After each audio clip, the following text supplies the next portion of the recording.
Hello and welcome to the Intel Brief. Today is Monday, 12 January. I'm your host Daniel, and today we're going to talk about Starmer said the UK could send troops to Greenland to ease Trump's security fears. Trump orders generals to draft Greenland invasion plan, and the Nordics have rejected Trump's claim of Chinese and Russian ships hanging around Greenland. So basically, we're going to talk about Greenland a fucking lot. So firstly, Downing Street said it's in talk with European allies to deploy its military to Greenland to guard the Arctic and NATO members. It told Brussels on Thursday, instructed SHAPE to examine options. Man, these fucking AI summaries are reme.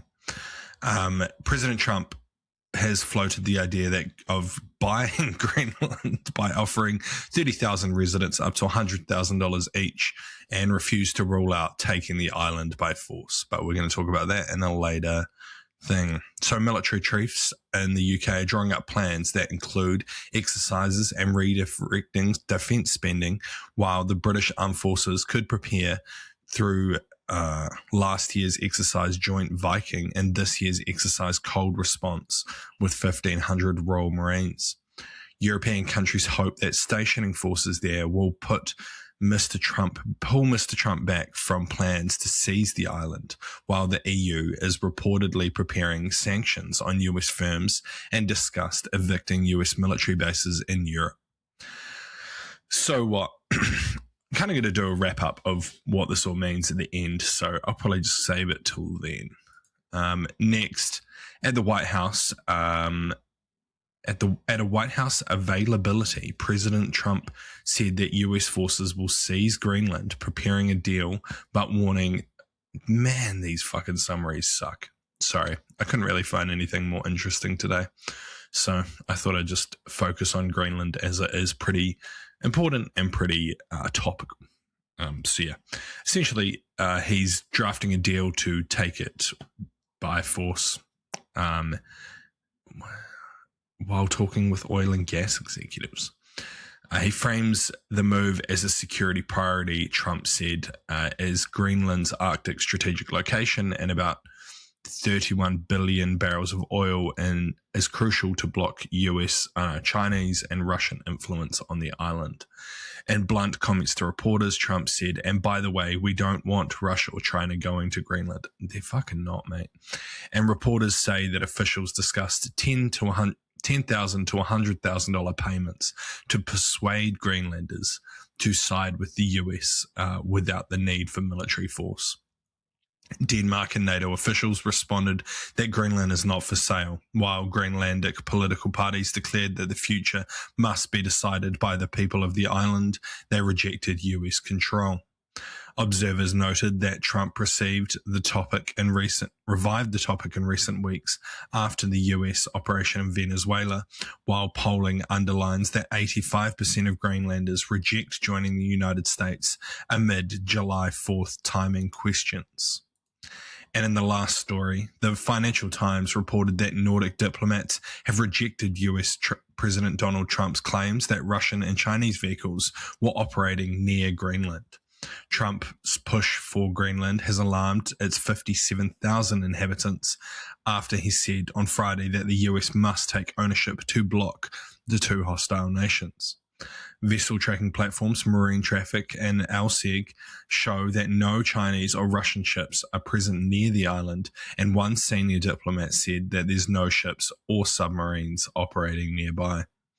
Greenland's assembly said on late Friday that it would bring forward a meeting to discuss its response to US threats, while Reuters said it could not immediately verify the FT reports and that the White House and NATO have not responded.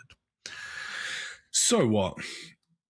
This is becoming a massive talking point between Europe and the US. And while I understand why the US thinks they want to control the island, losing all of their strategic partners over it seems like a very poor political move, as well as a very poor strategic move.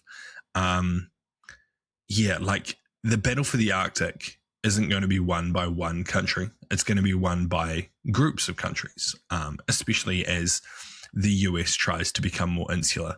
So for the US to try and essentially completely flip on Europe and take Greenland would be catastrophic.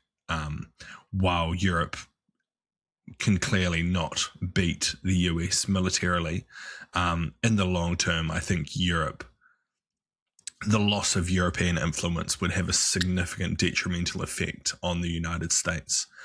I also don't think most Americans would want to do this.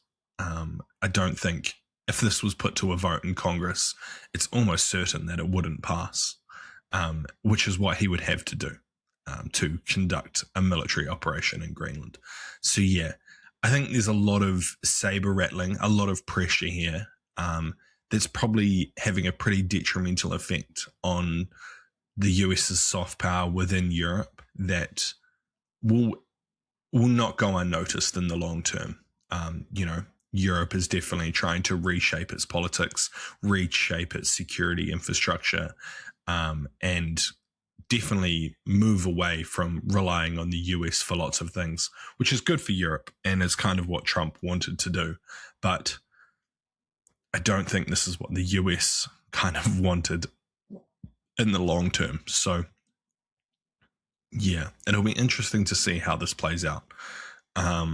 As for like Russia and China operating there, they definitely have more capabilities in the Arctic. So maybe that's where the West should focus their efforts rather than, well, the US specifically.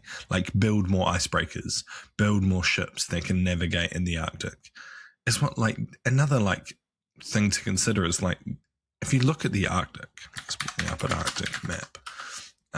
Sorry if you're just an audio visitor. Like, that's not going to be a fucking good one, is it? Essentially, like Greenland's a little piece of it, but Russia is almost all of it. Like, yeah, why? Like, Russia's half of it, and then Greenland's like a small chunk. But like, if you worked with Greenland and didn't isolate yourselves, the US has almost no control here apart from the tiny part of Alaska. So, no, this just seems like a lot of saber rattling and a lot of pressure that isn't really going to achieve much strategically. And if he was to attempt to take it militarily, it would be, that would be the world changing forever. Let's pray that doesn't happen, but you never know at this stage. Anyway, that's been my little rant from this morning. I hope you enjoyed it. I'll see you again tomorrow. See you.